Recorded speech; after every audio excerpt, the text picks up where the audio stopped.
자, 오늘 말씀의 제목, 예배의 모범인 초대교회. 자, 우리가 초대교회 성도들이 어떻게 예배하였는가를 바라보면서 오늘 이 시대를 살아가는 저와 여러분들도 그럼 나는 어떻게 예배해야 될까라는 도전의 시간, 결단의 시간이 되기를 바랍니다. 자, 예배는 하나님 예를 갖춰서 절하는 것을 보통 예배라고 말할 수가 있죠.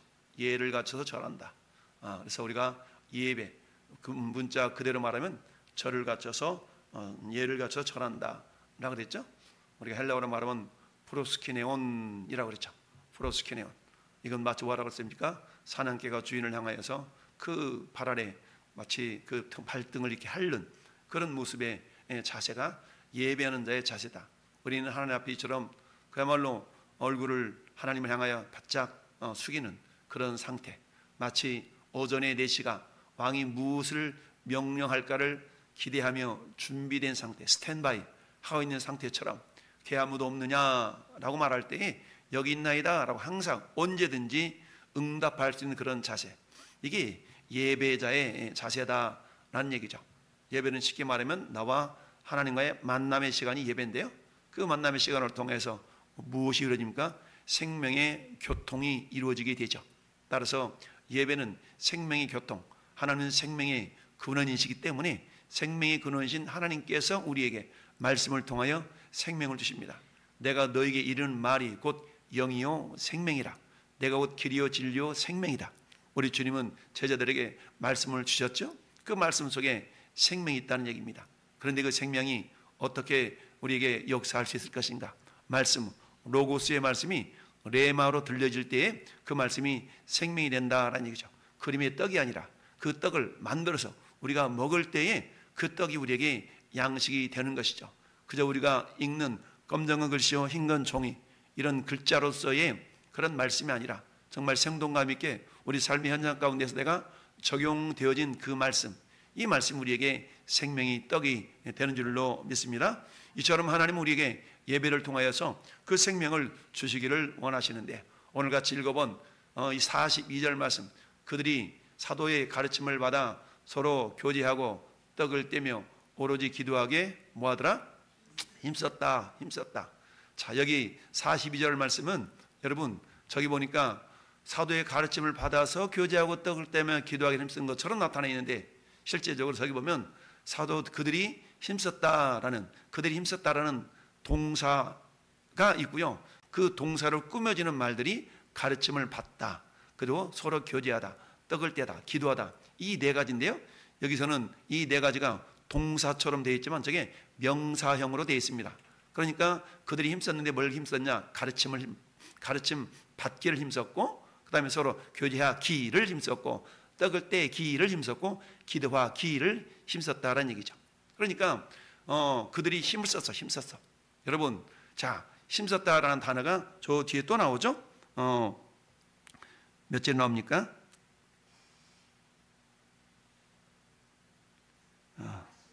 46절인가요? 그렇죠. 날마다 마음을 같이하여 성전에 모이기를 어떻고? 힘쓰고. 힘쓴다는 얘기는 어떤 의미가 담겨져 있어요? 하나님은 우리에게 복을 주시길 원하시잖아요. 복을 주시길 원하셔요. 그런데 하나님 우리에게 복을 주시길 원하시는데 가만히 있는데 우리가 복이 우리에게 굴러 들어오는 게 아니죠. 우리는 어떠해요? 하나님 주신 그 복을 받을 준비를 하는 거죠. 그 준비하는 자세를 힘쓴다라고 표현할 수가 있습니다. 그러니까 오늘 사도의 가르침을 받기, 그 다음에 교제하기, 떡을 떼기, 기도하기, 이런 것들을 힘쓰지 않으면 저절로 되어지지 않는다는 얘기죠. 그래서 이런 것들이 이루어지기 위해서 우리 인간 배나지 해야 될 일이 힘쓴다라는 말로 표현하고 있는데요. 우리가 예배의 모범인 초대교회, 그러면 우리가 모범이라는 얘기는 뭔가 본받을 것이라고 이해할 수가 있지 않습니까? 초대교회 성도들의 예배의 모습을 오늘날 우리가 어떻게 본받을 것인가를 보는데, 오늘 42절에 이 4가지가 나타나 있는데요. 첫 번째, 뭘 본받을 수 있는가? 가르침 받는 것을 본받아야 된다. 그러니까 자주 말씀드린 것처럼 따라합시다. 가르치든지 배우든지. 그렇죠. 교회의 성도들의 부류는 내가 가르치는 자 입장이 있든지 배우는 자 입장이 있든지 해야 된다는 얘기죠. 맨날 가르침만 받아도 되는 것도 아니고 맨날 배우기만 해도 되는 것도 아니고 때로는 어때? 내가 배웠다면 배운 것을 가르치는 입장에 있어야 된다는 얘기죠. 여러분 히브리서 6장에 보니까 너희가 이제 세월이 많이 흘러서 마땅히 어른이 되어야 되는데 아직도 젖만 먹어야 되는 어린아이가 되었구나 라는 말씀이 나오죠. 어린아이, 젖만 먹는 어린아이, 딱딱한 음식을 먹지 못하는 그런 성도가 되어서는 안 되죠. 딱딱한 음식이라는 것은, 딱딱한 음식이라는 건 뭡니까? 하나님의 말씀은요, 그야말로 젖처럼, 신령은 젖이지만, 신령은 젖이긴 하지만 부드러운 그런 말씀도 있지만 또 딱딱한 말씀도 있지 않습니까? 이 딱딱한 말씀을 우리가 싫어하잖아요. 그저 먹기 좋고 씹기 좋고 이런 말씀 우리가 많이 가려가면서 먹는데 그렇잖아요. 성경 말씀에는요, 그런 부드러운 말씀만 있는 것이 아니라 딱딱한 말씀도 있습니다. 이 시간 저와 여러분들은 딱딱한 말씀도 잘 소화시킬 수 있는 그런 은혜가 있기를 바랍니다. 자, 그래서 오늘 초대교회 성도들이 보여주었던, 하나님이 초대교회 성도들을 통해서 우리에게 보여주고 계시는 네 가지의 모습을 우리가 생각해 볼 수가 있는데요. 우리 서론을 같이 한번 읽어보겠습니다. 시작. 하나님 자신이 초대교회를 우리 모두를 위한 모범으로 세우셨습니다. 그렇기 때문에 그 후에 모든 세대가 마음으로 초대교회 모범으로 돌아가야 합니다. 하나님은 그들을 통해서 전 세계를 뒤집어 놓으셨죠 라고 외쳤습니다. 이것은 특히 예배에 적용이 됩니다. 예루살렘의 성도들은 문자 그대로 예배를 드리기 위해서 태어났다라고 말해도 됩니다. 자, 예수님은 그들에게 아버지께서 약속하신 성령을 보내실 때까지 한 곳에 모여 있으라라고 명령하셨습니다. 그렇죠? 마가 다락방에서 오순절 성령 강림하시기까지 그들은 계속해서 뭐 했어요? 기도하면서 기다렸다라는 얘기죠. 그래서 여러 날 동안 그들은 주님의 명령이 뭐였어요? 순종하면서 말씀과 기도 가운데 모여 있었습니다. 하나님은 그의 영을, 성령을 모든 믿는 자들에게 부어주셨죠.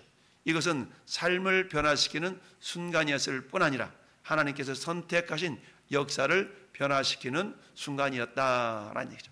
여러분, 우리가 예수를 믿고 하나님이 기대하시는 건 뭘까요? 우리 예수님 믿고 우리가 예수를 믿었다. 그러면 하나님 우리에게 기대하시는 건 뭘까요? 그래서 한마디 말하면 우리가 예수님을 닮아가도록 변화되는 겁니다. 따라서 예수님을 믿긴 믿었는데 예수 믿기 이전이나 예수 믿는 이유가 변화가 없다. 이것은 바른 예배자도 아니고 믿는 자들의 모습이 아닙니다. 우리 예수님을 믿었다면 그 믿는 것에 걸맞는 삶의 변화를 주님은 기대하시고 원하신다라는 사실이죠. 자, 오늘 같이 읽어본 사도행전 2장 42절 43절에서 초대 교회들은 무엇에 힘을 썼나? 힘썼다고 그랬죠? 성도들이 힘쓴 거예요. 힘쓴 것 네 가지가 있는데 첫 번째 뭘 힘썼어요? 사도들의 가르침 받기를 힘썼고요. 두 번째 뭘 힘썼어요? 교제하기를 힘썼고요. 세 번째 떡을 떼기를 힘썼고 네 번째 기도하기를 힘썼습니다. 이 네 가지를 힘썼다는 얘기죠. 그렇다면 우리가 지난주일 설교 정말 눈물 나는 그런 삶의 상황, 형편 이런 어떤 상황들이 우리에게 주어진다 할지라도 그냥 포기하고 에라 모르겠다가 아니라 그런 상황 가운데서 하나님은 우리에게 씨를 뿌리기를 원하신다라 그랬죠. 세 가지 씨를 뿌려야 된다. 첫째, 하나님을 향해서 어떤 씨? 기도의 씨를 뿌려야 된다. 세상을 향해서는 어떤 씨? 복음의 씨를 뿌려야 된다. 세 번째, 자신을 향해서는 어떤 씨? 믿음의 씨를 뿌려야 된다라고 세 가지 씨를 뿌릴 것을 주님이 말씀하셨죠. 여러분, 뿌리지 않으면 결코 거둘 수가 없습니다. 뿌려야만이 거두는 것이죠. 그래서 성경에서 성도들을 향한 하나님의 명령은 심고 거둠의 법칙. 여러분, 심은 대로 행한 대로 일한 대로 하나님은 역사하십니다. 가만히 있는데 저절로 되는 것은 아무것도 없죠. 따라서 우리에게 주님이 요구하시는 것은 네가 믿었다면 이제는 뭐하라? 심고 거둠의 법칙. 여러분, 창세기 8장 21절 22절 말씀에 주님이 어때요? 창세 이후에 노아 홍수 이후에 하나님께서 노아를 통하여서 명령하셨던 명령의 내용이 뭡니까? 결국 그때 세우셨던 질서가 낮과 밤과 추위와 더위와 심고 거둠이 땅에 있는 동안에는 멈춰지지 않는다라고 말씀하고 있습니다. 심고 거둠, 물론 우리가 땅에 물리적인 땅에다가 심고 거둠도 되겠지만 이것은 모든 삶의 영역 가운데 영적인 부분이나 육체적인 부분이나 다 적용이 됩니다. 이 시간 여러분들이 지금 뭐하고 있습니까? 심고 있는 거예요. 할렐루야. 지금 뭘 심었어요? 여러분, 어떤 분은 예물을 심고 어떤 분은 시간을 심고 마음을 심고 여러분들이 이 자리에 이 몸이 와 있다는 얘기는 뭐예요? 우리가 시간을 주님께 심고 있는 거죠. 할렐루야. 성경에 분명히 말씀합니다. 갈라디아서 6장에 하나님은 만홀히 여김을 받지 아니하시나니 사람이 무엇으로 심든지 그대로 거두리라. 할렐루야. 거둔다는 얘기면 너무 바빠, 예배드릴 시간조차도 없어. 그러나 그런 바쁜 가운데서도 시간을 내어서 하나님을 예배하는 자들에게 삶의 여유로움을 안겨주실 줄 믿습니다.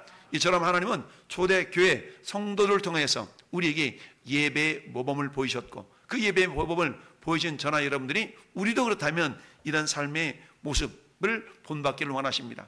이처럼 초대교회가 보여준 네 가지의 모범에 대해서 힘을 썼다는 얘기죠.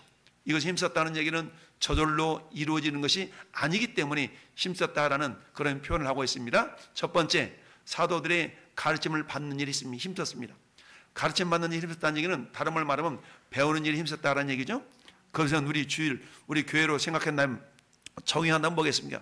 주일 오후 예배는 우리 보통 가르침의 어떤 그런 교육의 예배지 않습니까? 그러니까 내가 가르침 받는 일이 힘쓴다는 얘기는 뭐겠어요? 그래서 귀로만 듣는데 그치는 것이 아니라 실질적으로 가르침을 받아서 그것을 실천하기 위한 그런 어떤 시간들로 내가 활용한다라는 얘기인데요. 그래서 사도들의 가르침을 받는 일이 힘썼어요. 그러면 가르침을 받는데 가르침의 핵심이 있어야 되겠죠? 뭘 가르쳐요? 우리가 예배에서, 교회 공동체에서 세상적인 것을 가르치는 것이 아니라 한마디로 말하면 예수 그리스도의 생애와 구원 사역을 가르치는 것이죠. 우리가 전도의 핵심이 뭡니까? 예수님이 그리스도입니다 라는 것이 전도의 핵심이거든요. 예수가 그리스도예요. 그리스도가 무엇인가? 기름 부음을 받은 자, 구약 언어로 말하면 메시아, 신약 언어로 말하면 그리스도, 한글로 말하면 기름 부음을 받은 자. 그렇다면 성경에서 기름 부음을 받은 자는 왕과 제사장과 선지자잖아요. 예수님을 믿는다는 것은 뭡니까? 예수께서 나의 그리스도이심을 믿는 거죠. 할렐루야. 예수께서 나의 그리스도, 즉 나의 죄를 해결해 주신 제사장이셔. 예수께서 지금도 나를 통치하고 다스리시는 나의 왕 되심을 인정하는 겁니다. 또한 주님은 지금도 나를 가르치고 계시는 선지자이십니다. 이걸 내가 인정할 때에 예수님을 믿는다라는 얘기죠. 그런 사람들을 뭐라고 얘기한다고요? 안디옥 교회 성도들이 비로소 뭐라고 했다고? 그리스도인이라는 칭함을 받았다는 얘기입니다. 여러분, 우리가 그리스도인은 영어로 말하면 크리스찬이죠. 그리스도인이라는 말은 그리스도가 내 삶의 목적이라는 얘기죠. 예수님이 내 삶의 목적. 우리가 흔히 너 왜 사냐? 라고 물어볼 때 너 왜 살아? 왜 살긴 왜 살아? 그냥 돈 벌려고 살지. 돈 벌어서 어디다 써먹으려고. 그냥 예쁜 집도 짓고 그냥 마누라 좋은 마누라도 없고 멋있는 신랑도 없고, 그 다음에는 자식 새끼 잘 낳고 좀, 그 다음에는 해외여행도 좀 다니고, 그 다음에는 늙겠지, 그 다음에는 죽겠지, 그 다음에는 몰라. 죽으면 두 갈래 길 있잖아요. 한 갈래 길은 천국길, 한 갈래 길은 지옥길. 그렇지 않습니까? 천국길을 가든지 지옥길을 가든지. 그때 우리가 이런 질문을 받을 수 있지 않겠습니까? 오늘 밤에 하나님은 당신의 생명을 거두어 가신다면 당신은 천국에 들어갈 확신이 있습니까? 라는 질문 앞에 전 여러분들은 스스로 대답해 보세요. 오늘 밤 하나님 우리를 불러가신다면 그럼 당근이지, 나는 천국까지 못하면 내가 어딜 가? 라고 우리가 확신 있게 내 자신에게 대답을 할 수 없다면 우리는 거듭난 자가 아니다라고 생각해 볼 수가 있습니다. 왜? 거듭나지 않으면 하나님 나라를 볼 수도 없고 들어갈 수도 없다라고 말씀하고 있기 때문이죠. 할렐루야. 그렇다면 우리가 어떻게 거듭납니까? 물과 성령으로 예수님의 보혈의 능력을 의지해서 죄 씻음 받고 성령의 은혜로 말미암아 우리가 구원받는 거 아니겠습니까? 이런 확신이 없다면 우리는 어때요?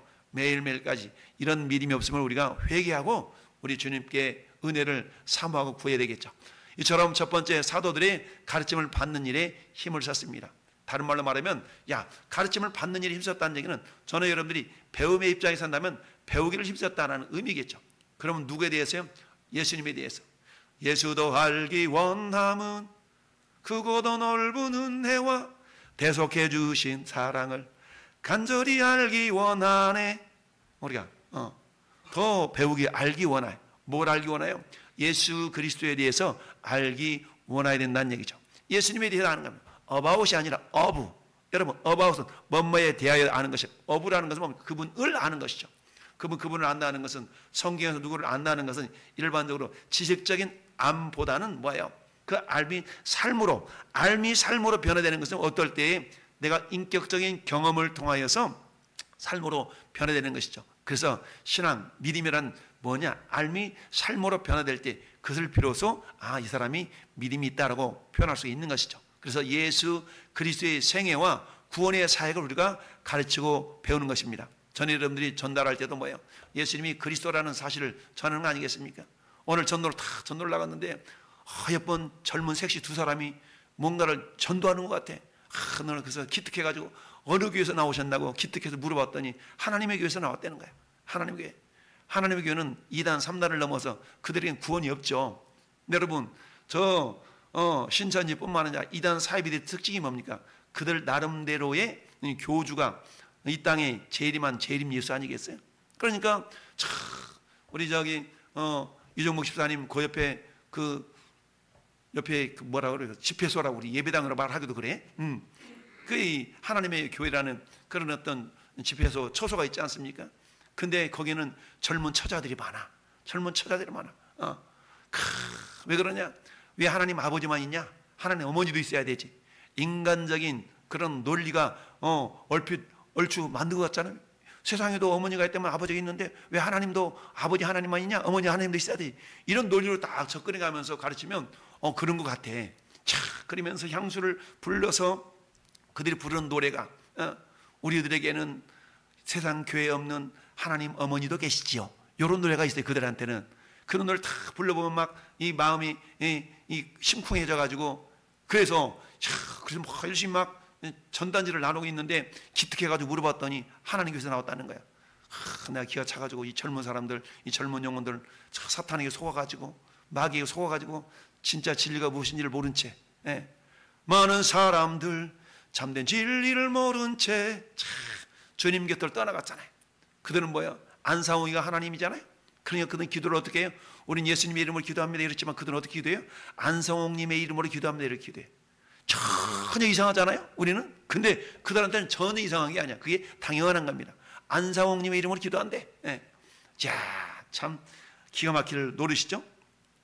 있었더니 내가 탁이 앰프를 세팅을 하고 이게 노란 우리 어깨띠를 띄고 그랬더니 도망가더라고. 싹 꽃을 빼고 가더라고. 참 예수 그리스도의 생애와 구원의 사역을 가르치고 배울 수 있어야 됩니다. 여러분 다른 이로서는 구원을 받을 수 없는 겁니다. 사도행전 4장 12절에 우리가 올리 지저스 예수님만이 우리를 구원으로 인도하는 길이요 진리요 생명이 되시잖아요. 근데 이단들의 특징이 뭡니까? 그 예수님이 영으로 재림했대. 영으로 자기들이 교주한테 재림했대. 이런 경우가 많거든요. 그러니까 영으로 재림했기 때문에 그 자기 교주가 영으로 재림한 예수라는 거야. 예수. 대한민국에는 자칭 예수라는 사람이 30명 이상이 된다고 그러잖아요. 그러니까 이단들이 그렇게 얼마나 열심으로 말하면 우리 정통적인 그런 신앙생활 하는 사람들보다 얼마나 열심히 있는지 몰라요. 이 무더운 여름날 나야 목사니까 사명을 가지고 전도한다 치지만 그 사람들이 목사에게서 뭐겠어? 무더운 뜨거운 여름날 나와가지고 다 전도한다고 있으니 그 모습을 보는 제 마음이 얼마나 또 안타까운지. 여러분 저기 힘쓰다라는 단어가 뭐라고요? 힘쓰다. 프로스칼레테오라는 단어인데 프로스라는 단어와 칼테레오, 플러스 칼테레오인데 플러스 더하기 칼테레오라는 그런 단어입니다. 여기서 칼테레오라는 단어가 굳세다, 인내하다는 단어인데 굳세다, 인내하는 단어는 칼테레오가 결국 크라토스라는 단어에서 온 거예요. 이것은 세력, 힘, 권능 이런 단어에서 온 거기 때문에 여러분 향하다. 프로스라는 단어는요 전치사인데 뭐뭐를 향하는 거예요. 근데 어디를 향해요? 내가 굳센 쪽으로 향하는 거예요. 굳센 쪽으로. 흐리멍텅한 쪽으로 향하는 것이 아니라 내가 굳센 쪽으로 향하는 거예요. 굳센 쪽으로. 그래서 우리 신앙생활 할 때 흐리멍텅하게 하면 안 돼. 뭔가 굳세게 당장에 어떤 일이 이루어지지 않을지라도 씨를 뿌리며 눈물 흘리며 씨를 뿌린 자는 마침내 기뻐하는 단을 가지고 들어오리로다. 뭐 인내가 있으니까 그런 거 아니겠습니까? 근데 뭘? 힘, 권능. 근데 그 힘, 권능이 내 힘이 아니고 내 권능이 아니죠. 예수님의 힘, 예수님의 권능을 우리는 덧입는 자 아니겠습니까? 그러니까 저기서 말하는 어때요? 성령의 권능을 덧입어서 오직 성령이 너에게 임하시면 그렇죠? 너희가 권능을 받고 그 권능은 내 권능이 아니라 예수님의 권능 아니겠어요? 할렐루야. 성령님의 권능입니다. 그 권능을 받고 뭐하는 거? 나가서 복음을 전하는 자의 삶을 살았다는 얘기죠. 그래서 첫 번째 초대교회 성도들이 힘썼던 것은 뭐냐? 가르침 받는 일을 힘썼습니다. 할렐루야. 따라서 배우든지 가르치든지. 그렇습니다. 내가 배웠다면요, 배운 것을 전해주는 것이 가장 실력 느는 방법 중 한 가지입니다. 왜 학교 선생님들이 실력이 좋아요? 맨날 똑같은 거 애들한테 가르치거든. 그러니까 선생님들이 실력이 좋을 수밖에 없는 겁니다. 그래서 여러분의 믿음이 자라는 것 중 한 가지는 가장 좋은 교회의 직분은 뭐냐? 교사입니다. 교사. 교회의 직분 가운데 교사는 가르치는 자잖아요. 가장 믿음이 쑥쑥 자랄 수 있는 그런 위치가 교사다라는 걸 기억할 수 있어야 됩니다. 그래서 오늘 마태복음 28장 20절에도 주님이 뭐라고 말씀하세요?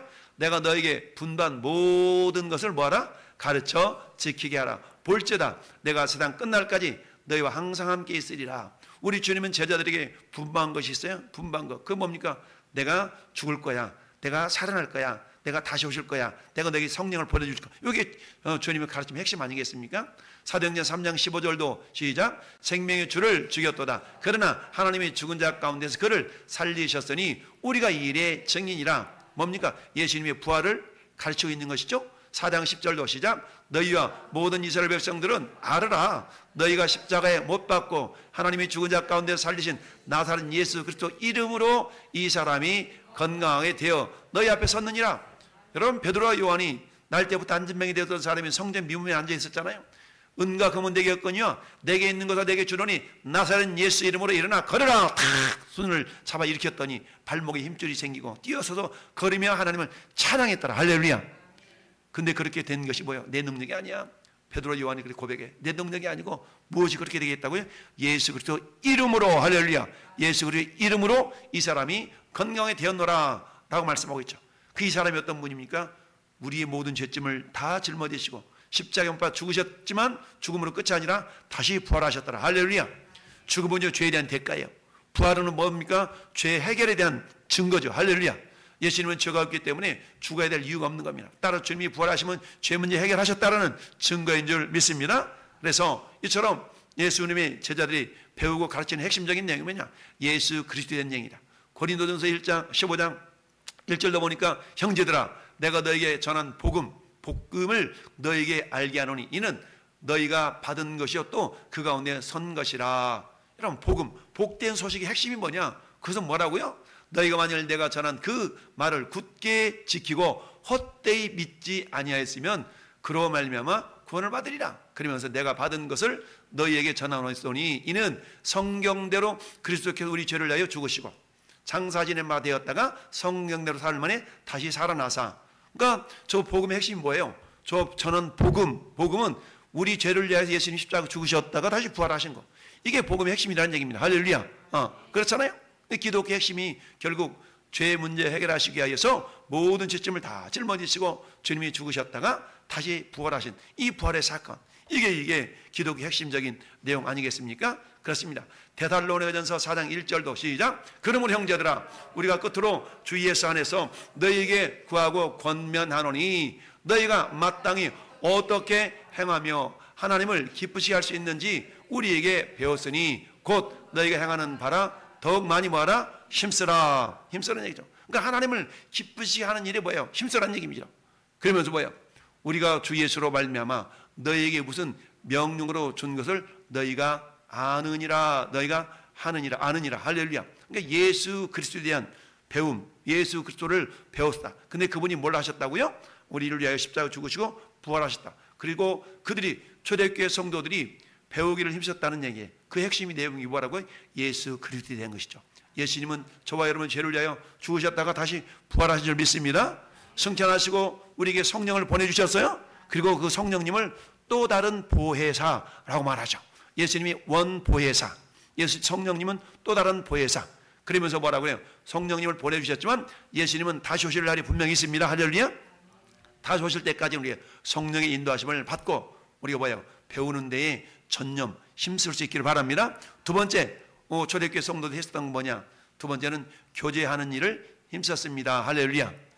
서로 교제하는 일. 그 교제라는 단어가 코이노니아라는 단어거든요. 코이노니아.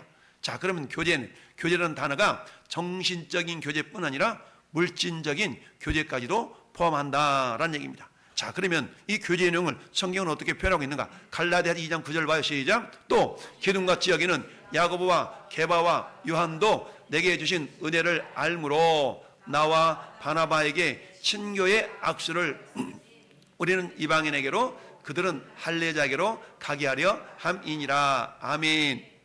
기둥같이 여기는 야고보, 게바, 베드로, 요한, 야고보, 요한, 베드로 이 세 제자를 어떻다고요? 예루살렘 교회에 뭐 같았어요? 기둥 같았다. 여러분들이 왕성교회 기둥 같은 존재가 되기를 바랍니다. 그렇습니다. 기둥 같은 성도들이 있어요. 기둥 같은 일꾼들이 있다는 얘기입니다. 예수님의 12 제자 가운데 저기 보니까 야고보, 게바, 베드로, 요한을 기둥 같은 주님의 제자다라고 인정하고 있는 것이죠. 그래서 그에게 뭐예요? 나와 바나바, 나는 사도 바울이니까 사도 바울과 바나바에게 어땠어요? 친교의 악수를 하였으니, 이 친교라는 단어가 코이노니아라는 단어인데 교제하다라는 얘기죠. 교제는 뭡니까? 사귐이죠, 사귐. 근데 사귐인데 첫째는 뭐예요? 말씀을 통한 사귐입니다. 두 번째는 어때요? 말씀을 실천하는 사귐이에요. 그러면 말씀을 실천한다는 것이 로마서 15장 26절 시작. 이는 마게도냐와 아가야 사람들이 예루살렘 성도 중 가난한 자들을 위하여 기쁘게 얼마를 뭐 했어요?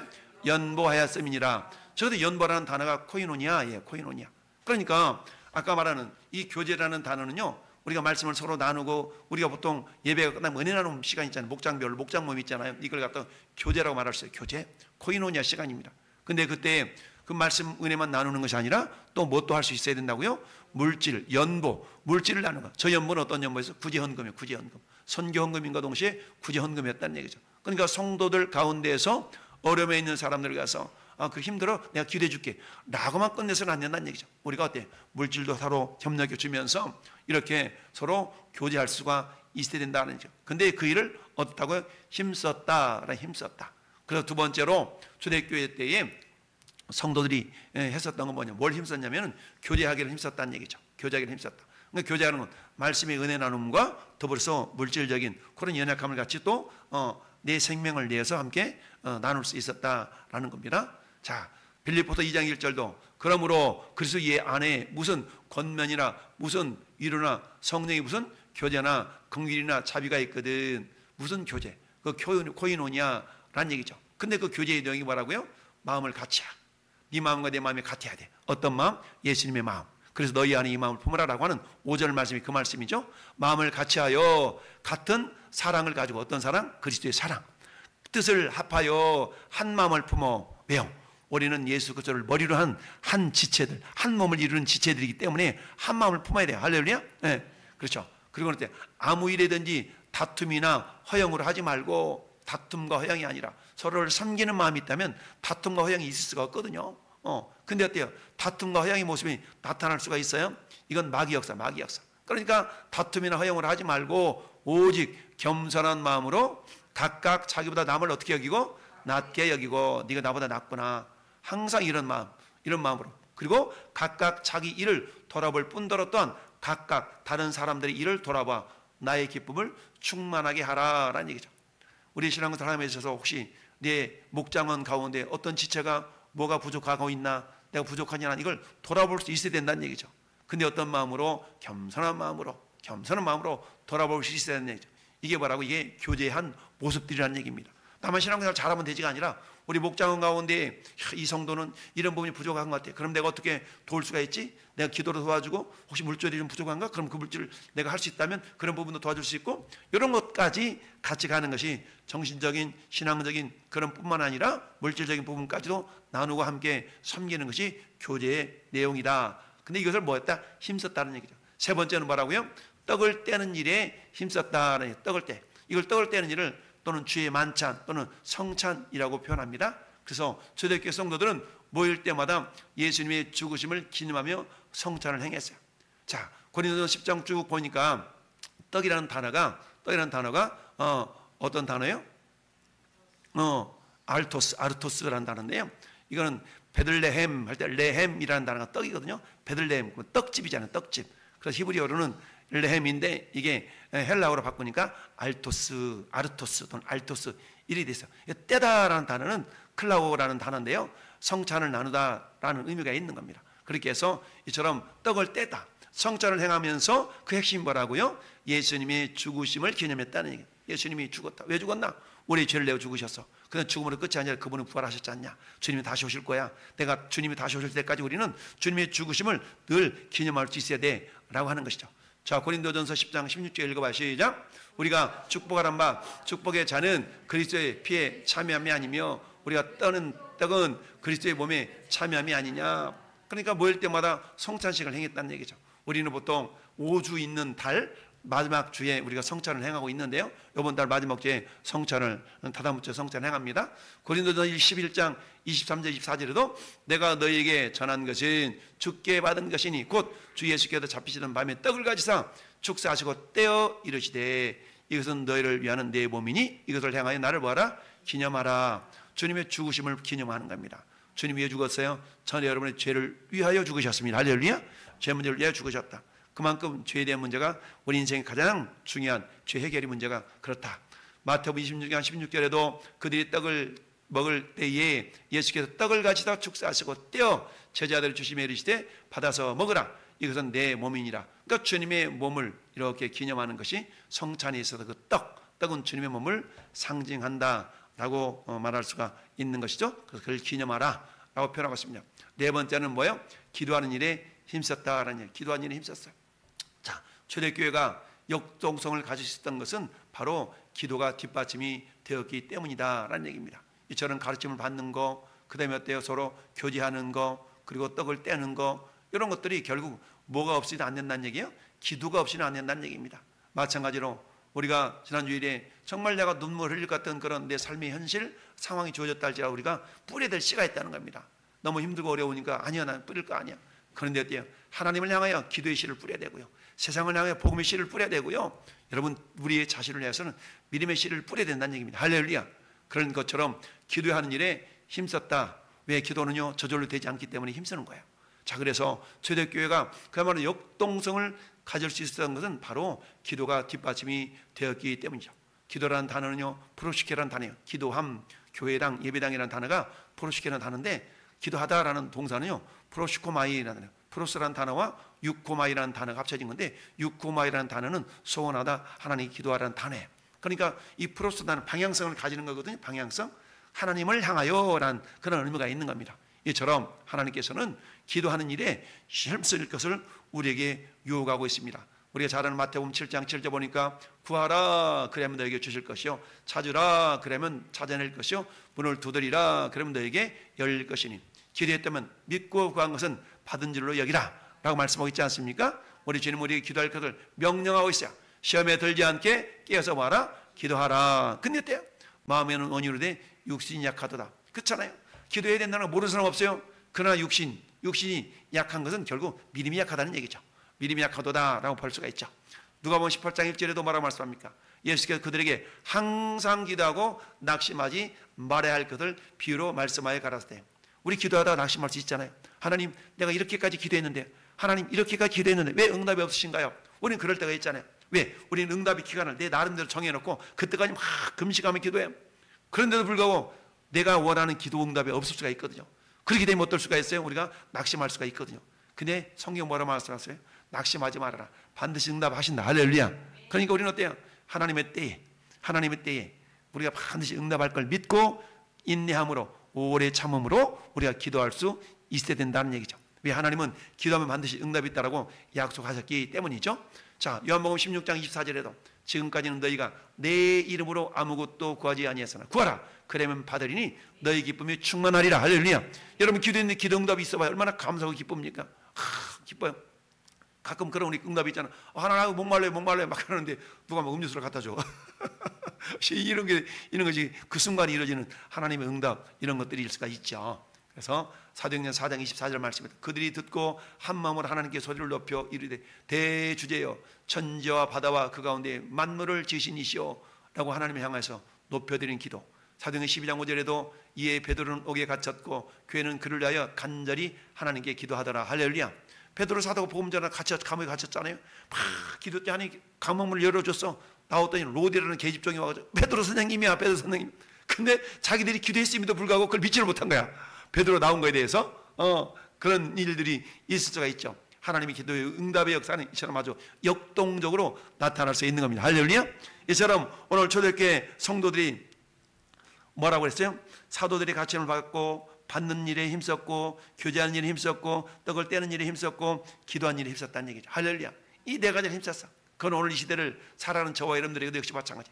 초대교회 성도들이 그런 일에 힘써서 하나님이 예배하는 모습을 보여줬다면 우리들도 역시 마찬가지죠.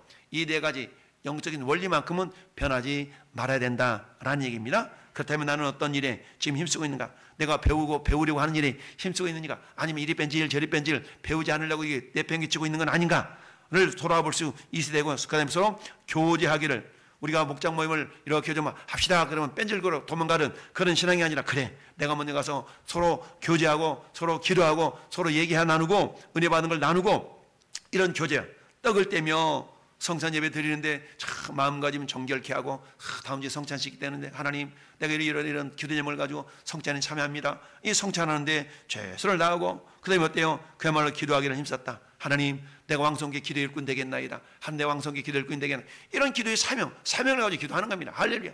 근데 이것이 저절로 되어지는 것이 아니기 때문에 어떻다고요? 힘쓴다라는 표현을 하고 있는 줄 믿습니다. 이처럼 초대교회 성도들은 이 네 가지를 뭐해서 힘쓴 줄 믿습니다. 오늘 이 시대를 살아가는 저와 여러분 신앙의 영적인 양상이 이와 똑같이 그런 양상으로 흘러가야 될 줄을 믿습니다. 자, 사도행전 12장 12절도 깨닫고 마가라는 요한의 어머니 마리아의 집에 가니 여러 사람이 거기에 모여 기도하고 있더라. 이때 어때요? 베드로가 나왔다는 소식이 전해지는 거 아니겠습니까? 사도행전 21장 5절도 어떻습니까? 사도 바울이 이제 예루살렘 올라가면 너 거기 붙잡힌대. 성령님이 사도 바울에게 예루살렘 가면 붙잡힌다는 소식을 깨닫게 해주셨죠? 그럼 어때요?